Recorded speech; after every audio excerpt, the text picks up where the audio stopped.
Especially with a food or a tangible product, building inventory is a huge drag on cash. And so we really had to step back and say, hey, we can't just be, playing a game, this e-commerce game in that sense. It had to be the mindset of like building something that will last, beyond each individual. So did you take that poker mentality into that first couple of years of just going to play the cards that you're dealt? And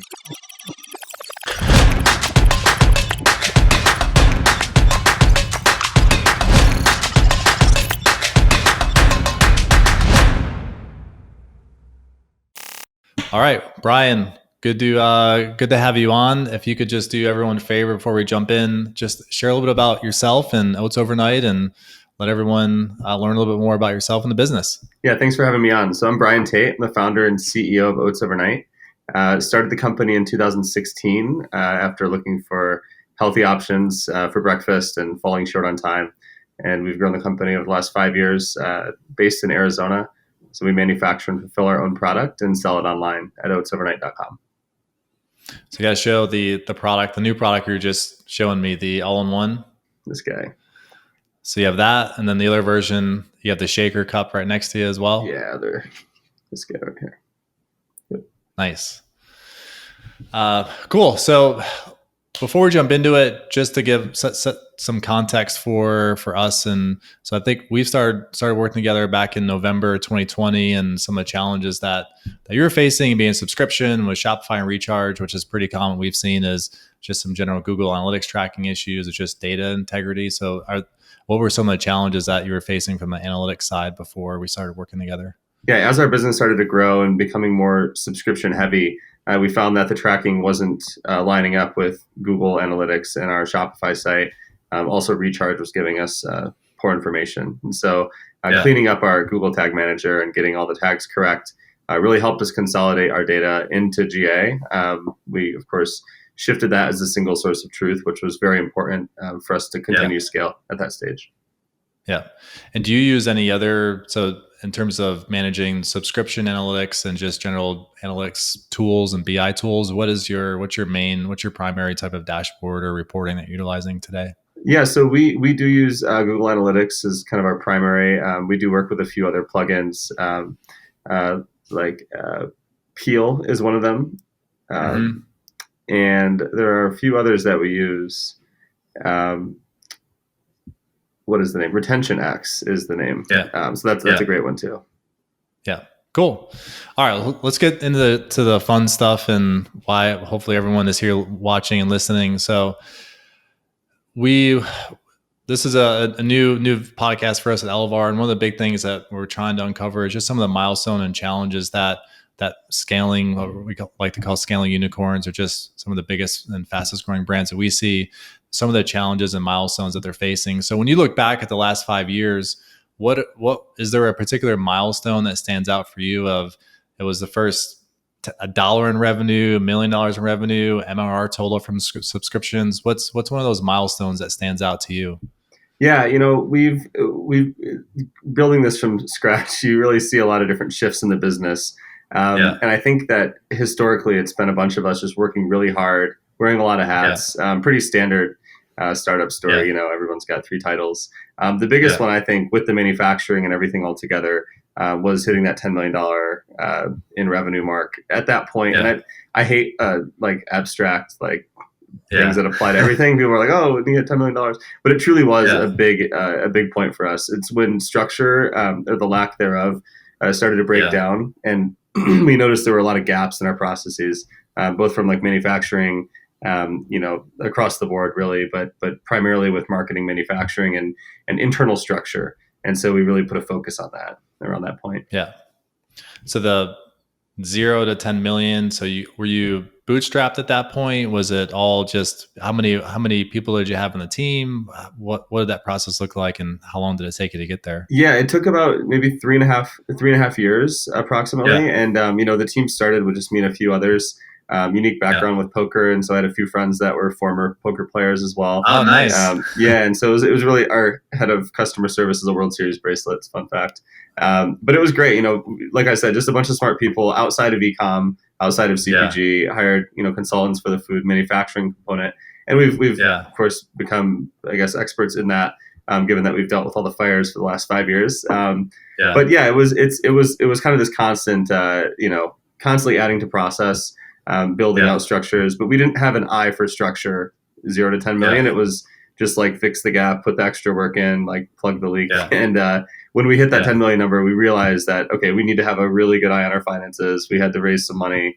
Yeah. Especially with a food or a tangible product, building inventory is a Yeah. huge drag on cash. And so we really had to step back and say, hey, this isn't. We can't just be playing a game, this e-commerce Yeah. game. In that sense, it had to be Yeah. the mindset of like building something that will last, beyond Yeah. each individual. So did you take that poker mentality into that first couple of years of you're just gonna play the cards that you're dealt and take your risk, or how can you compare the two, since World Yeah, Series bracelets got to be pretty rare? yeah. Poker is an interesting one. There are things that didn't translate. Like poker is very siloed, and so managing a Yeah. team, we now have 90 employees. So managing a team, of course, does not come naturally. It was my Yeah. first corporate experience on either side of the fence, so had a lot to learn and still do on that in that arena. But a lot of the crossover was in kind of like assessment of risk, Yeah. sound decision making, not falling trapped to like irrational uh, thoughts. If you make a decision and it doesn't pan out, understanding why that decision was made. If you had solid data and you made Yeah. that decision at the time, and you're confident in it, then not stressing about that, just moving forward. That's a Yeah. big one, and it's kind of preached to the whole team here, which has really helped in the early days, and certainly a Yeah. little bit now, but mostly the Yeah. scrappier days. Yeah. Nice. So if you were to rewind and start over, knowing what you know now, what would you do differently to get to that milestone, the 10 million milestone? Would it be a process specific, anything that you would change that others could learn from? Yeah, early days. You hear, oh, you should have SOPs, you should have like your finances dialed, you should have it, and it's always like, yeah, like that'd be nice, but that's a luxury. We don't necessarily have that luxury. I'd say Yeah. that looking back, we always paid more. In the long run, going Yeah. without the process, without the structure. At the time, it Yeah. felt crazy to pay someone $5,000 or for something that wasn't revenue generating. But Yeah. looking back, those $5,000 opportunities that we passed on cost us 20 or 30,000 later on, or Yeah. you name it. There's a bunch of examples, but yeah, overall, I'd say invest in process and make sure Yeah. that what you're building is scalable and teachable. So when you do hire Yeah. new teammates on, you're not kind of overlooking them. That just sucks bandwidth. They can really learn the processes, and of course we're in a better position now. But we've had a lot of mistakes learned the hard way on that Yeah. journey. Yeah. I can relate. I can relate to the training, and I know being in Arizona, you're close to Trainual, and a lot of learning lessons there for onboarding. So to where you are now, so you said 91 total team members? About 90, yeah, and it's 90. mostly we Okay. manufacture and fulfill. So it's not the normal structure to like a CPG product company. Yeah. We have maybe 60 in operations, like manufacturing fulfillment, at the Yeah. facility that I'm at today. Yeah. Okay. Nice. So when you look at just the capital, whether it's from your own growth, whether it's from investments, et cetera, what's your thought process to go through today for deploying that capital? Is it investing in people? Is it like top of funnel acquisition? How do you think about allocating your resources today to help you continue to scale? Yeah, in early stage, it was always just revenue generating. If it had a Yeah. return on ad spend that was measurable and scalable, we'd invest in it, and we tested everything. Yeah. Of course, some things work out, most don't. But we're getting to the stage now where people, it shows the difference between like an A or B player. Always going for the A player. And just incentivizing as well. Like we give everybody stock options, including Nice. our manufacturing and fulfillment teammates. So outside of our normal management structure. And also, we just lifted minimum wage to $15, which is certainly not the standard in Arizona. So investing in people has always paid off for us. We try to do that as much as possible because it does take an army. It's a lot of work. Yeah. That's rare. I mean, the stock options for everybody and that minimum wage, that's awesome. Have you started, I mean, it's still fairly early days, but you started tracking like your just a retention rate internally? So do you have that like a number that you strive for to target the right A players that you know are going to be Oats overnight, old timers or people that are there for the long run? Yeah, I mean, there's different departments and they have very different retention rates. Like manufacturing and fulfillment, Mm-hmm. like line work is certainly tough work. So we Yeah. like to incentivize in every way possible, really. Catered food, all Yeah. that stuff. But also like management and more e-com focused stuff is probably a higher retention rate. And Yeah. we do track it, Yeah. and it has certainly improved since Yeah. offering these types of things. Yeah. And yeah, we just look to continue to do that. Yeah. Nice. So we've talked about your first 5 years, that hitting that $10 million mark was your first milestone. Some of the learning lessons that you had there, operations, process, training, onboarding, and all of that, which makes sense. What's your goal? What's the mission for the next 5 years? What's that next milestone that you're aiming for? So we're a digitally native brand, and the first 4 years was purely e-com, and that's definitely the heartbeat of the business. We expect to Mm-hmm. stay investing into that direction. I think it builds that connection with consumers in a way that retail can't. But we do plan to Yeah. expand to retail. We just launched in Wegmans nationwide with this guy here. We're super Love excited about Wegmans, that. as we were talking about before. Yeah, I love Wegmans. Great partner too on the retail front. They're Yeah. awesome to work with.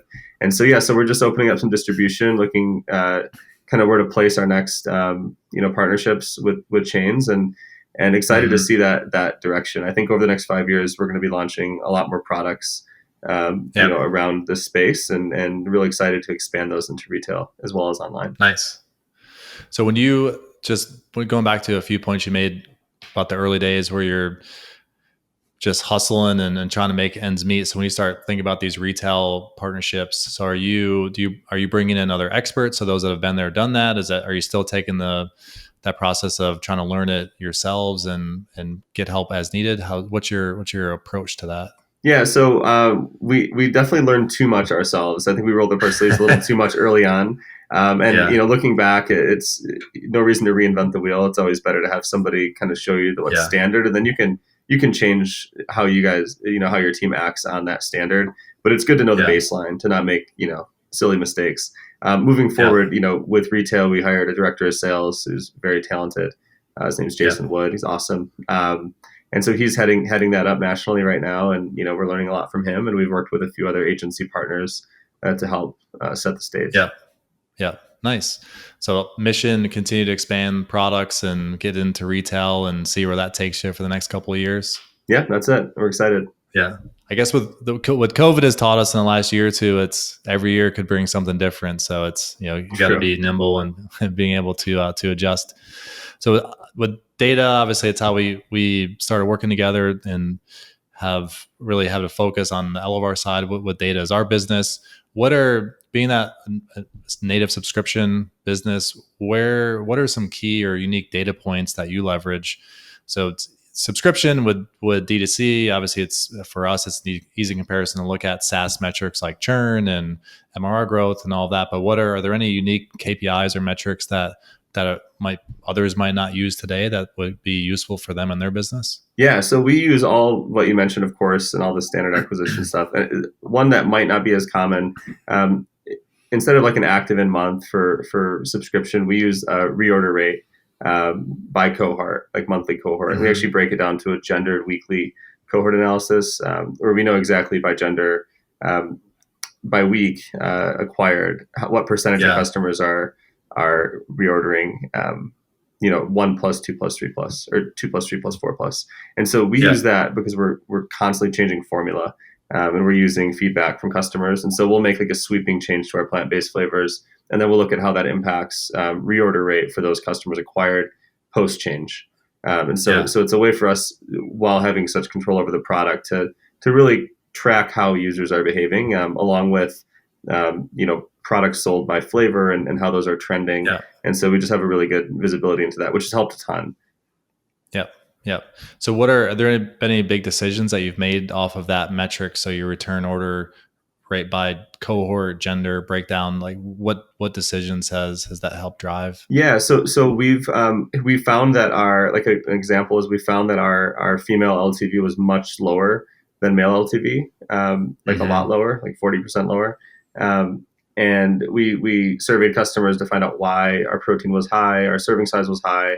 Consumers weren't on average consuming a full sample or a full breakfast. And so we adjusted serving size, we adjusted protein, we adjusted some messaging to try to maintain the LTV that we were seeing with males and also make it a little more female friendly from a consumption perspective. And so we did have a lot of success with that. We've also tracked things like monk fruit use and retention and sweetness, and palates are really sensitive in the morning. And so we do a lot of work around that stuff, and it's always fun. Yeah. Is that primarily qualitative data that you're intaking, or do you have a quantitative way to track that? So are you inputting survey data and then doing some sort of deeper analysis on that? Yeah, it's a little both. We do survey data with like standardized messaging, so it's evergreen, and then we measure that, and also honestly a lot of communication. I mean, this is more anecdotal, but a lot of communication with customers. A lot of times we'll see a common a common complaint or a common praise or something like that, and we'll loop that into the survey data to try to get a more standardized approach to that feedback. Yeah. One thing that is I like what y'all do, and what's interesting is you use the flavor of the month.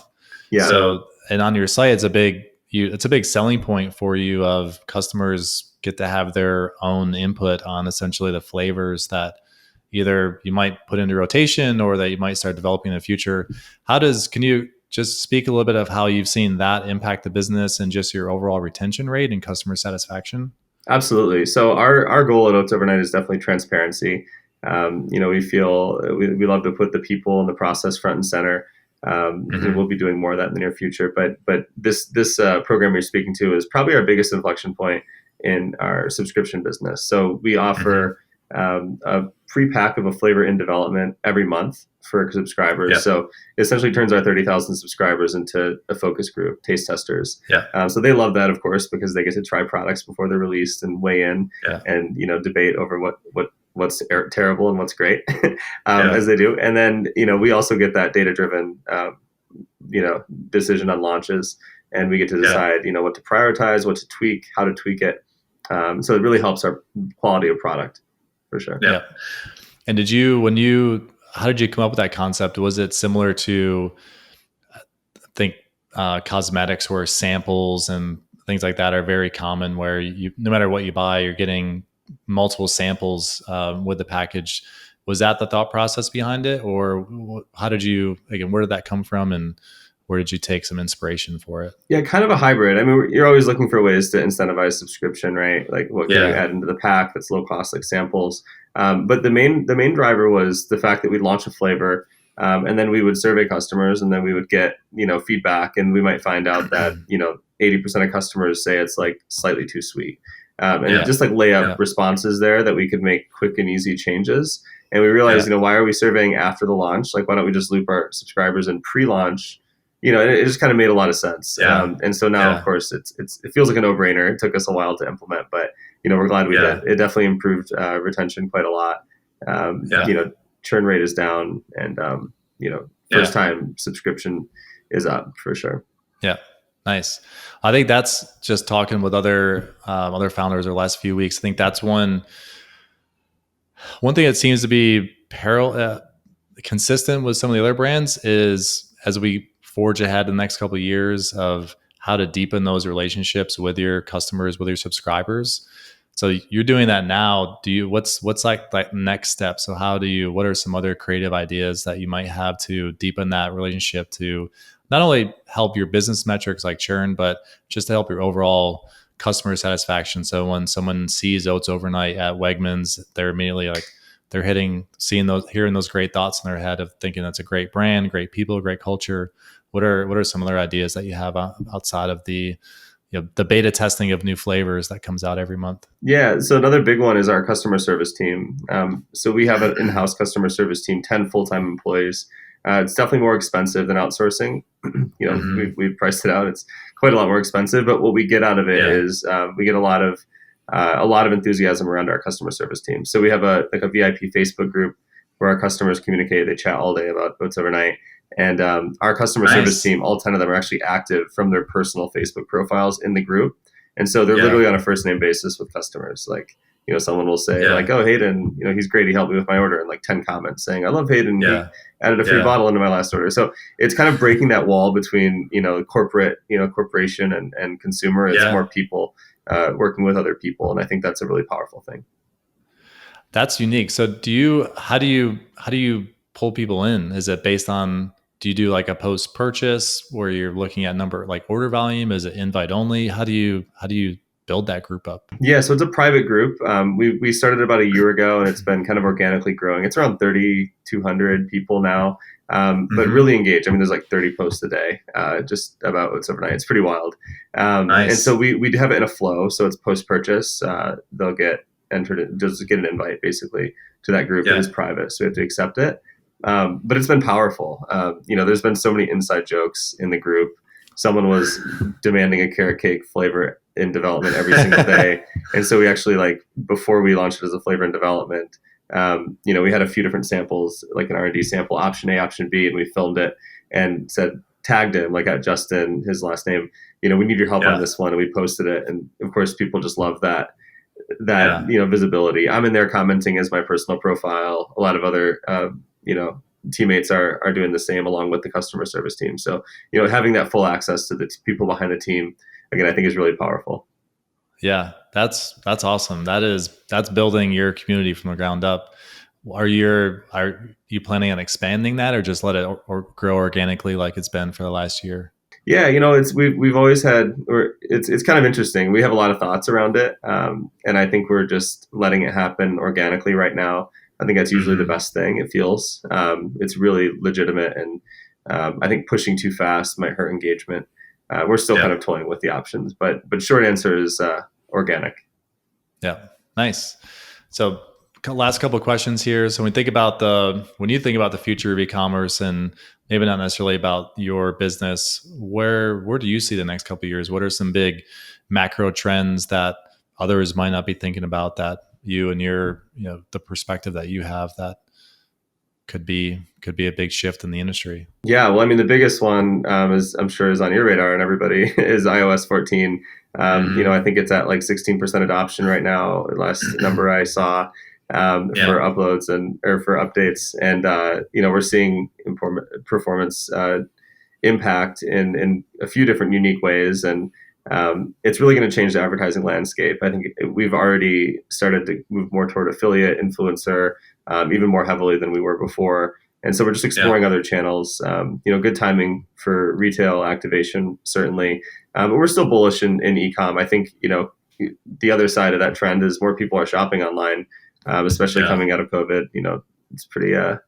It's pretty clear to see how much online shopping Yeah. has changed.